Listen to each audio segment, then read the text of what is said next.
এই অবুঝদের কারণে আমাদের প্রবলেম হয়। সে সাইনবোর্ড হিসেবে ঘুরে বেড়াবে, একটা চিকনা রোগা পাতলা কঙ্কাল ঘুরে বেড়াবে, বাদ নাকি কঙ্কাল হয়ে গেছে ঘুরে বেড়াবে, বুঝছেন, জিম করবে না।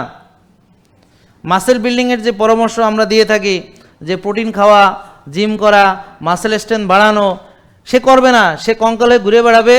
আর মানুষ মনে করবে যে আঙ্কেল ভালো করেছে তো এই জন্য কঙ্কাল হয়ে গেছি। মানুষ তো আর বোঝে না এটা, বুঝতে পারছেন?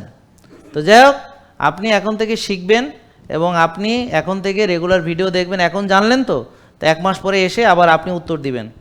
না জানলে সুগার কমবে না ভাই, কারণ যার নলেজ নাই সে মানবে কিভাবে? নলেজ ছাড়া আর কথাও বলবেন না, মুখ দিয়ে যা বের করবেন সেটা আপনার বিপক্ষে যাবে। এখন চুপ করে থাকেন, শোনেন খালি। Thank you. এই শোনো, তুমি বুঝছো? হ্যাঁ, মানে তোমার যে বাইপোলার বলো বা যে কোনো ব্রেনের অ্যাবনর্মালিটিস বলো, তো তার জন্য অনেক কাজ থাকে। তোমার চাইল্ডহুড কোনো থাকতে পারে, তোমার ফ্যামিলি কোনো ক্রাইসিস থাকতে পারে, আমার কথা বুঝতে পারছো? হটেবার তো বিভিন্ন কারণে, তাছাড়া ওজন বেশি হলে হতে পারে, হরমোনাল ডিসব্যালেন্স হলে হতে পারে, অনেক কারণে। তো যাক, হটেবার তুমি এখন যদি সুন্দর করে নিয়ম মানো, ব্যায়াম করো, ঘুমাও, ডিটক্স করো, তুমি যেটা বললা, রোদে যাও, ঘাসে হাঁটো এবং সুন্দর ডিসিপ্লিন অনুযায়ী খাওয়া দাওয়া করো, দেখবা তোমার সব কিছু ডিসিপ্লিনে থাকবে। ঠিক আছে? Thank you.